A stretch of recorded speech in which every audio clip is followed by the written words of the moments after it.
paglaban kaysa pagsuko, ang dangal kaysa pagpapasakop. This is our inheritance.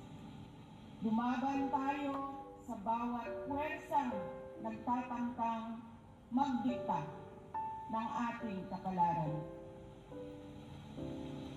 Thousands gave their lives so that one flag, and one flag alone, would fly over this republic. That is our identity. That is our duty. We fought for our sovereignty against foreign invaders.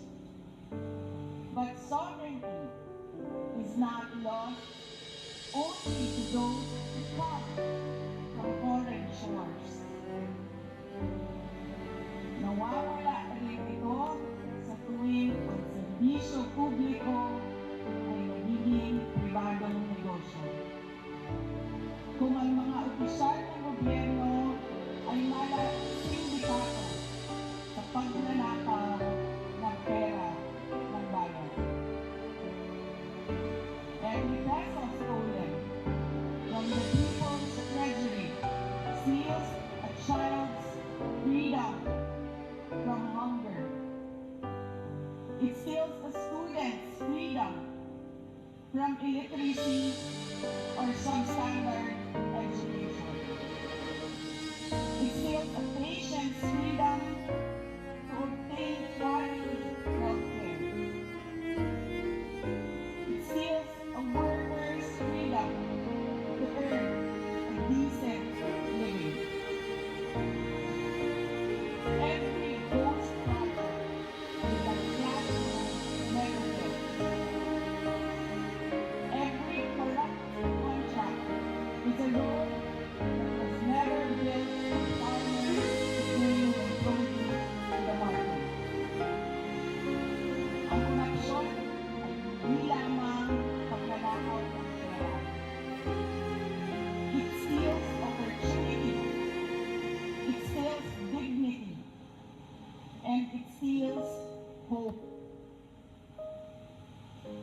And ultimately, it steals freedom itself. Rizal, Bonifacio, Luna, and thousands of other Filipino heroes fought so that every Filipino could live with justice, dignity, opportunity, and hope. Mga kababayan, freedom is never permanent unless it is defended. Sovereignty survives only when a people refuse to surrender it. Hope survives when citizens refuse to accept bad governance as their destiny. Hope survives when citizens act together, have their voices heard, demand what our heroes fought so gallantly for.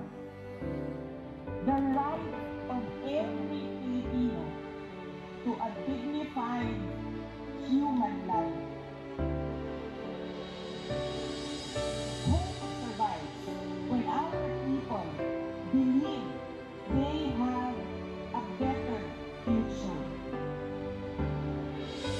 On this Independence Day, let us resolutely stand up for truth, for accountability, for freedom, and for sovereignty. Piliin natin ulit ang paglaban sa pagsuko, ang dangal kaysa sa pagpapasakop. Piliin natin ang katotohanan,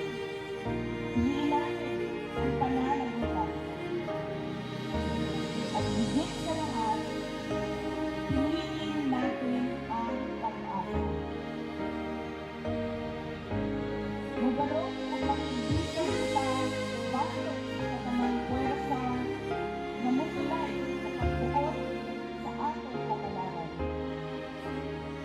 Uban sa paglaon na nagbitan sa dili manupig na dahog sa kasing-kasing sa katawhang Pilipino, ang Independence Day mao ang atong adlaw sa paglaom na ang kagawasan o soberanya maugyod ang atong tinuod ug malungtarong kabilin. Mga kababayan, ang lahat ng ginagawa natin ay para sa Diyos, sa